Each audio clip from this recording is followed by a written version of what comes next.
Hi guys, and welcome back to the Compact YouTube channel.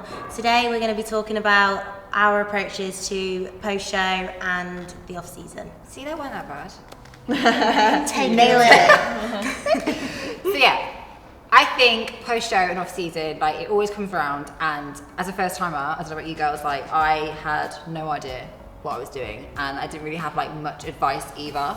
So like for me, I think post-show, the first thing I would say to like anyone is like just don't start stashing your cupboards. I don't know if anyone else has had that experience, but like that was just like a no-go for me. I had a whole box of treats bought for me and a cake. That's worse than it's bought after for the you. show. I know. It's when you buy bits yourself and then people buy you it and then people have stuff at the show and it's a recipe for disaster. And even if you don't take it to the show, you get home and it's just in your cupboards. So it's easy. Yeah. And People it's will like always buy you stuff. Yeah. Always will buy you stuff. And then when you've hoarded stuff, you look at it and you think, oh, the sooner I eat it all, the sooner it's gone, then I can focus on my reverse diet. But at that point, you've gained all your weight back and more because you've eaten your stash, which is worth like... As well as like probably eating out in between and like catching up with friends and social events. So then those natural things that would have been nice to do, you've been eating all this rubbish as well as doing that, and it's just too late to pull back half the time. And you feel like you've got to eat it because you've spent all that money hoarding it over all like these weeks, that you're like, well, I need to eat now. I can't waste it. Or you find you're trying to give it away to people. Yeah.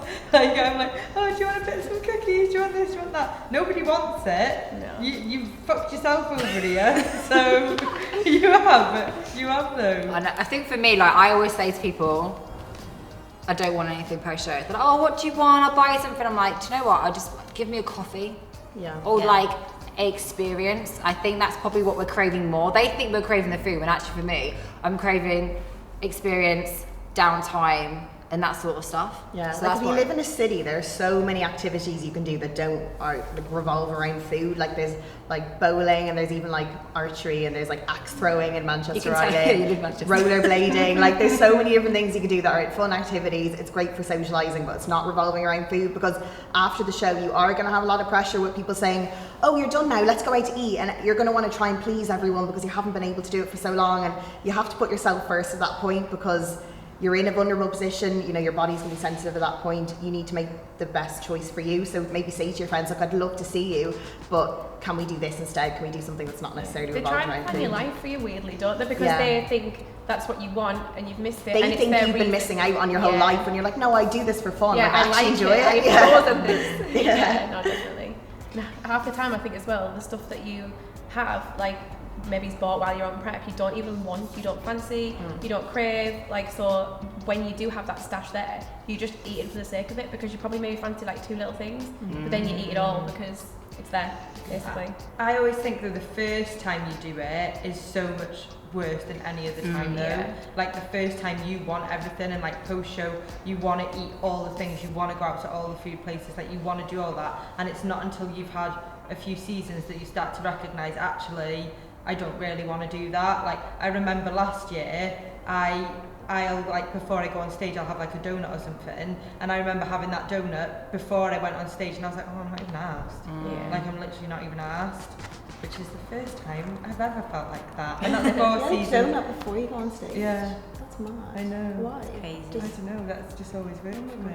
Well, apart from last year. So let's not talk about that today though. But yeah, I think definitely like trying to communicate that to friends and family. Just being like, look, I want to see you, but it doesn't have to be like revolving around food like every time. And I think last year I just started like, because usually I'd wait for them to like start planning stuff like you said, but I was like, oh no, like, I want to do this, I want to do that, and I was planning things already with them which didn't revolve around food, so I kind of gave myself like a backup plan, because they didn't have to say anything like, oh well, let's go for food, because I already planned something which wasn't food related. You steer the ship and you direct it where you want it to go. Basically, try to. Is there anything like that you girls particularly struggle with when you go transition into the off season? Identity. Definitely. Really? Yeah. Especially during my last season in 2019, I was lean. I was on prep for maybe like 30 weeks in total. And I was known as like the lean girl at the gym, you know, the one that's always on prep, all this kind of stuff. And as soon as I came away from prep, and I wasn't lean anymore and I wasn't on prep anymore, I literally had to rethink like, who am I? Because I'd attached my identity so much to like, I am the lean girl, I'm the lean girl, that when I lost that, I was like, what do I have left? So that's why when I took my whole 3 years off, I spent so long building myself back up and having all these different parts of my identity, so that if one fell, the whole thing didn't crumble down, because I still had all the other foundations in place. That's made a big difference.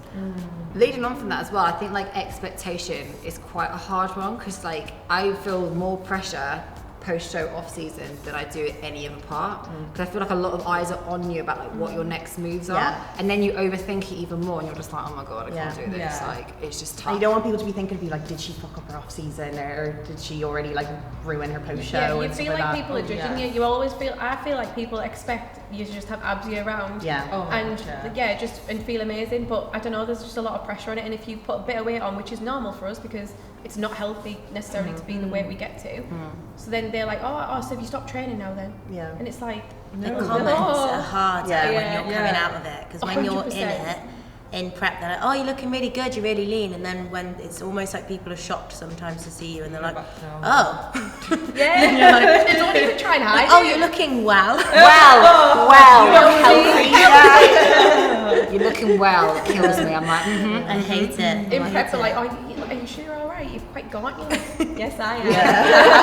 It's working. the thing is, like, they don't recognise that it's like you're getting lean for a purpose. I know. And like you're getting lean for a purpose to get on stage, but in like to normal people, they just think that you're getting super shredded, super lean, the most You're amazing really you've fit. ever looked.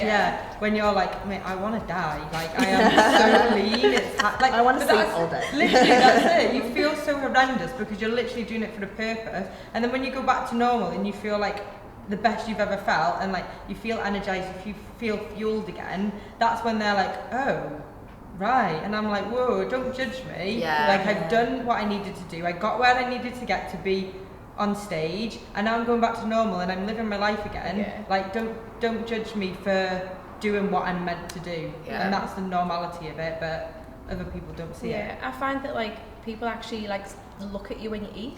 Like, because you're eating the normal food, they'll look at you like, are you supposed to be eating that? Yeah, like literally. And you're eating it and you're like, you just, like, I don't know, it just makes you feel in a weird situation. Yeah, I get that a lot. I used to work in an office and I remember them all ordering in food and they didn't even ask me. And I was like, oh, I want something. They're like, you want something? And do you know what I mean? And then they all literally stared at me eating a burger and I was just like so awkward.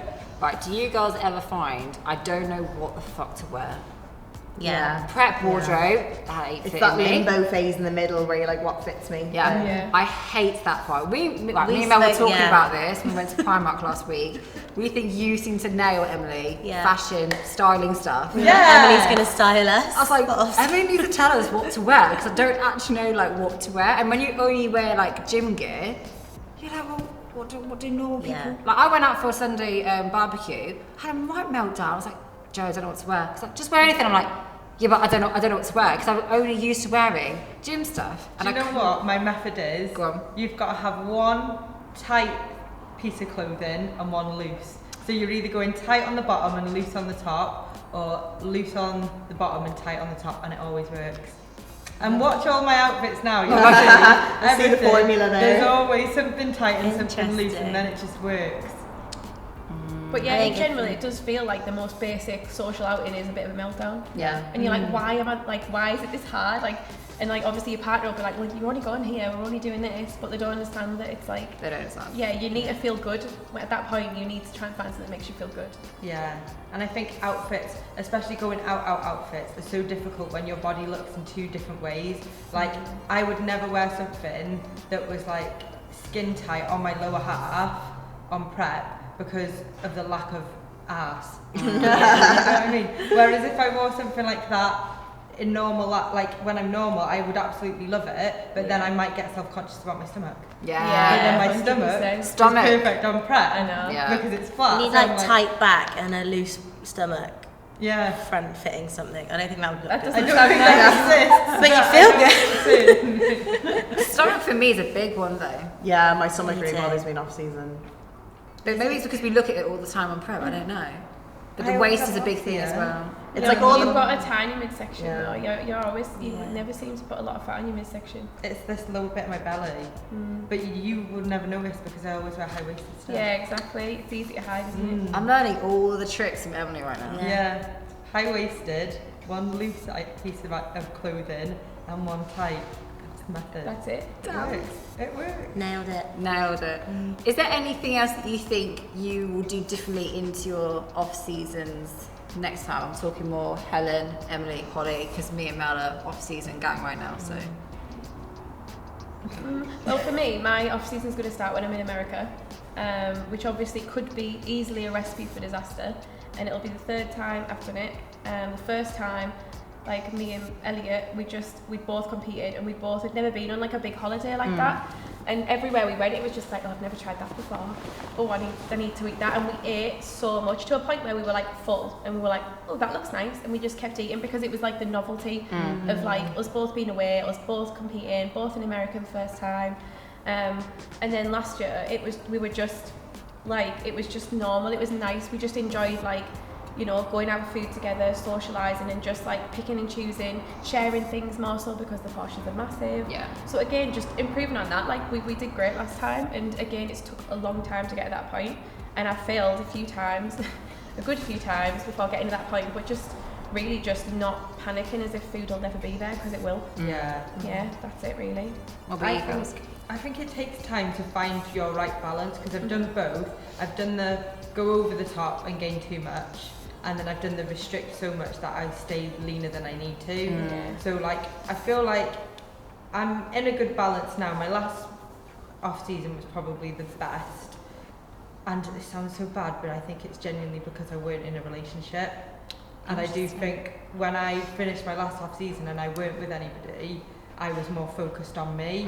Whereas in a relationship, you're more inclined to want to go out and do stuff with them and have like takeaway food and that on the weekend. Obviously, I'm just speaking out of my experience. That's interesting though. Yeah, Makes sense. Now when I had that last off season and I weren't with anybody, I was just gradually doing what I needed to do, eating when I wanted. If I wanted something off plan, I would have, but I wouldn't feel inclined to go out and eat stuff as much. And I found a good balance for it, and I think I'll have the same approach this year, to just gain gradually but not restrict anything that I would want.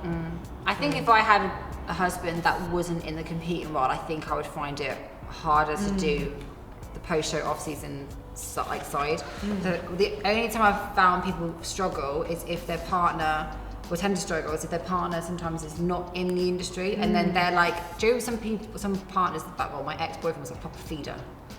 Like, they proper try and feed you, like, oh, come on, it'll be fine, it's fine, it's fine. And when they're like so close to you, like, it feels quite stressful.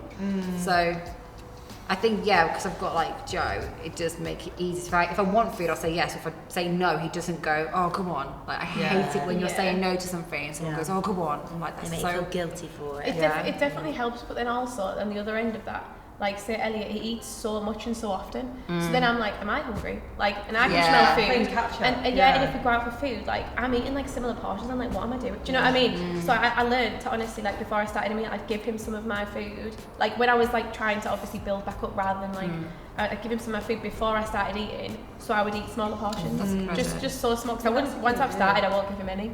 So it needs to be at the beginning. Helen doesn't share food. Is there anything for you, Holly? What I would like to do moving into my next off season is develop more of a skill of informed eating, which is something I spoke about on a podcast before with Dean and Lizzie, which is basically the concept of intuitive eating, but obviously like an educated approach to it, because I've never done an off season where I haven't like religiously tracked. I literally, my streak on my fitness pal is probably near 2,000 days now. Like I've never taken any time off tracking, and I feel I'm at the stage now that I'd like to be able to learn how to trust myself, be a bit more instinctual, and just be a bit more free in my off season, because I've taken such a long off season now. I feel like, you know, I've made the improvements to my physique. I'll probably need to make a little bit more, but I feel it'd be nice to have that bit of flexibility, that if things don't go to plan, if I can't do meal prep, or if I don't have access to a scale, like it's not the end of the world and I just don't worry about it, just get on with it, but still like make smart choices and just kind of relax about it a bit. Yeah, I think I've done that a little bit more probably this off season. Like some days I've meal prepped, some days I've just intuitively ate, some days I've do my fitness pal. I've like chopped and changed it so much this year, but I do find I've listened more to my body that way instead of going, I have to just track everything. If I'm that stressed, for example today, I'm not gonna lie, I've not tracked a fucking thing because my brain just isn't there, and I know that if I would try and track today, I'd start to get stressed, and then that probably make me more food focused, and it actually makes it so much worse for me. Today I'm like, I'm just gonna, Holly forced me to order a cheese, was it chicken and cheese Focaccia. that Nice. and she goes, no, you need to eat more. I'm like, okay, yeah. So I'm like, order the gingerbread. But you know what I mean? Like sometimes you just I find for myself, like not feeling so restricted that I have to follow this thing during post-show and off-season helps kind of remove that additional stress. Yeah, it's what's right for each person. I think like on social media, it's put out there that you have to be 100%, 365 days a year, that's it, and that's the only approach. But it isn't. Obviously, it's going to be more effective if you've got the right guidance. But if you've been doing it for years, like yourself, like I think you owe it to yourself to trust yourself, and you know what you're doing. You roughly know what you're eating without even thinking now. I know that I need to eat protein. I know I need some veg. This is it. And you just go into autopilot. Like I personally in off season have never, like I barely ever track. It depends on if I have a specific little goal in the middle. But I just trust myself and my body and what I already know, and I enjoy it more. But it is person dependent. Some people like that strictness, have clients that really just thrive off that strictness and have a bit of flexibility here and there, but it's just, what works for you, isn't it? Yeah. And that's the perfect way to end this. Trust yourself. Basically. But I hope that has been like a helpful video if someone is listening to this who is just about to go into a post-show off-season phase or is in that phase right now. I just think it's so important to like just for us to be honest, because I think sometimes it can be a little bit like this part of the journey can not be voiced as much, whereas it's actually a really important part to like hear other people's experiences. So thank you so much for watching. Well done, Mel, for the intro, by the way. Nice work. You're welcome. Well done. I will leave everyone's links down below as well. Helen, Emily, Holly, Mel, if you want to get in touch with them. I will see you guys in the next video.